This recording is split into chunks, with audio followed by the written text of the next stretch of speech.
ಗೀತಾ ಮಹಾತ್ಮೆ. ಸೀದಂತಿ ಮಮ ಗಾತ್ರಾಣಿ ಮುಖಂಚ ಪರಿಶುಷ್ಯತಿ ವೇಪಥುಶ್ಚ ಶರೀರೇ ಮೇ ರೋಮಹರ್ಷಶ್ಚ ಜಾಯತೆ. ಕುರುಕ್ಷೇತ್ರದ ರಣಭೂಮಿಯಲ್ಲಿ ಸ್ವಜನ ಮೋಹ ಎಂಬ ಭ್ರಮೆಯಿಂದ ಅರ್ಜುನನ ಶರೀರದಲ್ಲಿ ಆಗುತ್ತಿರುವ ಅನಿರೀಕ್ಷಿತ ದೈಹಿಕ ಬದಲಾವಣೆಗಳನ್ನು ಈ ಮೇಲಿನ ಶ್ಲೋಕದಲ್ಲಿ ವಿವರಿಸಲಾಗಿದೆ. ನಿಶ್ಯಕ್ತಿ, ನಡುಕ ಬರುವುದು, ಬಾಯಿ ಒಣಗುವುದು, ಈ ರೀತಿಯ ದಯನೀಯ ಸ್ಥಿತಿ ಅರ್ಜುನನಿಗೆ ಎದುರಾಯಿತು.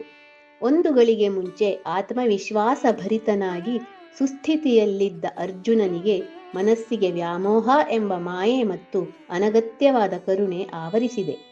ಪೃಥೆಯ ಮಗನಾದ ಅರ್ಜುನನಿಗೆ ಮಾತ್ರವಲ್ಲ, ಪೃಥ್ವಿಯ ಮಕ್ಕಳಾದ ನಮಗೆಲ್ಲರಿಗೂ ಸಹ ಇದೇ ಪರಿಸ್ಥಿತಿ ಜೀವನದಲ್ಲಿ ಒಂದಲ್ಲ ಒಂದು ದಿನ ಖಂಡಿತ ಎದುರಾಗುತ್ತದೆ.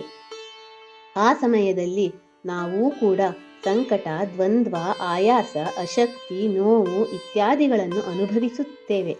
ಅದಕ್ಕೆಲ್ಲ ಮೂಲ ಕಾರಣ ನನ್ನ ಎಂಬ ಭಾವನೆಯಾಗಿದೆ. ಮಮಕಾರದ ಈ ಒಂದು ಭಾವನೆ ನೇರವಾಗಿ ಶರೀರದ ಮೇಲೆ ದುಷ್ಪರಿಣಾಮ ಬೀರುತ್ತದೆ. ಈ ಒಂದು ಮೋಹವೇ ನಮ್ಮನ್ನು ಅತ್ಯಂತ ದುರ್ಬಲರನ್ನಾಗಿ ಮಾಡುತ್ತದೆ. ನಮ್ಮ ಬಾಯಿಯಿಂದ ದೈನ್ಯದ ಮಾತುಗಳನ್ನು ಆಡಿಸುತ್ತದೆ. ದೈಹಿಕವಾಗಿ ಎಷ್ಟೇ ಸದೃಢನಾಗಿದ್ದರೂ ಮನಸ್ಸು ದುರ್ಬಲವಾಗಿದ್ದರೆ ಅವನನ್ನು ಆರೋಗ್ಯವಂತ ಎಂದು ಹೇಳಲಾಗದು.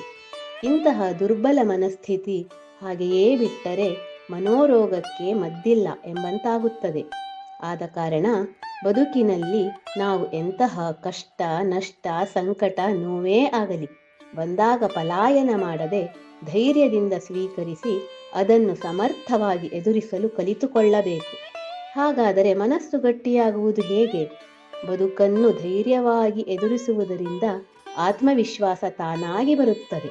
ಅಂತಹ ಧೈರ್ಯ, ಸಾಮರ್ಥ್ಯ ಬರಬೇಕು ಎಂದರೆ ಭಗವದ್ಗೀತೆಯೇ ಸೂಕ್ತವಾದ ಉಪಾಯವಾಗಿದೆ. ನಿತ್ಯ ಭಗವದ್ಗೀತೆ ಪಾರಾಯಣ, ಸತ್ಸಂಗ ಇತ್ಯಾದಿಗಳಿಂದ ಮನಸ್ಸು ದೃಢವಾಗಿ ಸುಸಂಸ್ಕೃತವಾಗುತ್ತದೆ.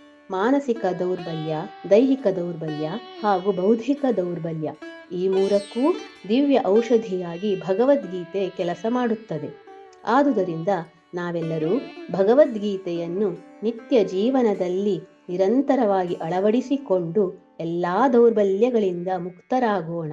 ಕೇವಲ ವ್ಯಕ್ತಿಗಳಾಗಿ ಬದುಕದೆ ಸಮಾಜದಲ್ಲಿನ ಅನೇಕ ದುರ್ಬಲರಿಗೆ ಬಲ ನೀಡುವ ಶಕ್ತಿಯಾಗಿ ಬದುಕೋಣ. ಹರಿ ಓಂ.